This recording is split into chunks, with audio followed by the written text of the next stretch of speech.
Here we are. So we have our part that we have here. It's all set up for this deviation location. And you can see here, we just have measured data right now. We don't have a reference data. All we have is measured data and our coordinate system. And that's all you need to run this tool. You don't need reference data. It's going to create a reference surface on the scan data as part of the steps in creating this tool. So we can find our deviation location in the comparison tools tab. It's right at the end. It's called deviation location. Now, if I didn't have a coordinate system or measured data, it would be grayed out, but this is all set up ready to use. So we click on our tool and we've got 3 steps to go through. The first one is to give it the local datum or the local coordinate system. So this is where you can select the coordinate system here. We decide what order we want. X, Y is fine for now. And then it's going to ask us what area specifically are we going to look at these deviations. Well, we can see we've got quite a lot of hail damage around here. So I would like this to be my area of interest. And I can manually select it or have it automatically select. I'm going to manually select it for now. So I just click and select all of the area that I would like to cover. That should be good. Hit the check mark here to apply it. And what it's going to do is it's going to take this selection of mesh or STL data, triangulated data, and then fit a surface to it. You can see the surface is silver. Now we can specify the number of control points. Let's give it a few more, shall we? You can also control if you want it to use an existing surface. So if you have CAD or you have an existing surface that you've created, you can input that there, or you can have it just use the selected area that you've specified. You can also have it automatically control whether or not you want it to search a lot or very deep, or if you want to remove some of the smaller deformations and just focus on the bigger ones. So I'm going to probably leave everything roughly where it is, hit apply, and then you're going to see it's going to create this, and then it's going to compare it, so we'll get a color map. There we go. And I don't have the show tolerance color on, so that's why you can see it's yellow and blue, which is essentially, when you see this pattern, it's essentially within tolerance everywhere. So if we hit our next stage, and if we change our, first we need to find objects. So you can see here we've had set an extraction depth, and you can see anything that's circled or outlined is going to be areas that is selected. So I'm actually going to just change this to 0.25. Oh, a little bit too big. Maybe let's change it to an 1/8. Yeah, that's good. We've got some of the worst ones, and you can see it's not selecting all of it. It's just identifying where this deviation goes below 1/8. So it's 1/8 into the material of the part.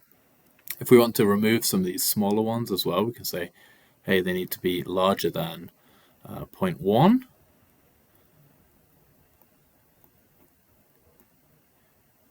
Let's see, increase this. There we go. So we've now only got 1, so I can decrease this, maybe split the difference to 5, larger than 1/4 inch. There we go. And we've got 2 objects. Okay, let's see how many it gives us. Yeah, too many there. So let's just want to get a couple. I don't want to have it super overwhelming. But you can see here we have lots of different ways to filter at these extractions. So if we want to have filter by area, or filter by deviation, or filter by proximity to one another, we can do that. So once we've identified our objects, we've got a couple here, hit the next icon. And this is where it's going to start creating measurements. Now remember how I was talking about how it's showing you all of this. If I turn on my tolerance color, you can see everything is everywhere that's green is now green. And we've got a few deviations. Now if we want to measure the distance between these deviations to another, we can have the proximity dimensions turned on, or we can we just have to select our object. So we can select this one and this one and this one. And these over here. And is there another one? Yeah, let's select all of them. And I can have it either do full dimension these datums. So I could say, find the width, hit the check mark.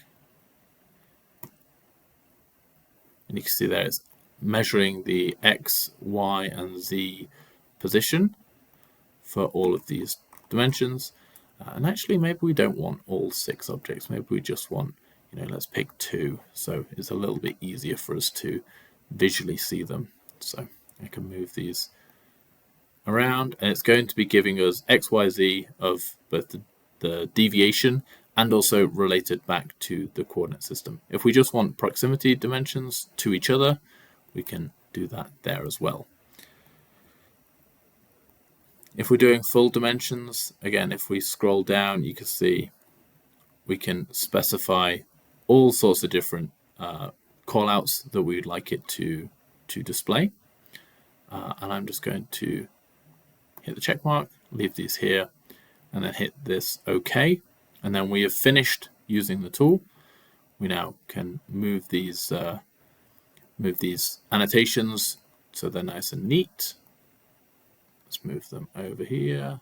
There we go. And where it's taking these points is actually the deepest point of the deviation, so roughly the center of mass.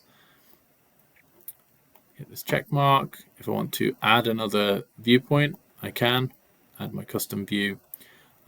So we've now got a few different annotations, a few different deviations, and we can move on to actually reporting on this.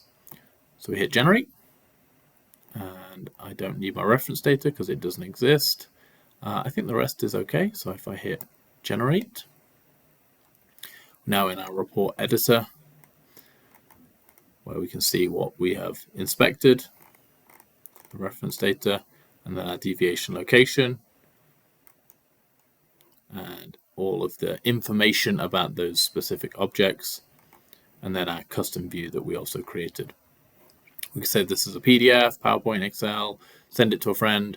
If you aren't also aware, we have a free Control X viewer.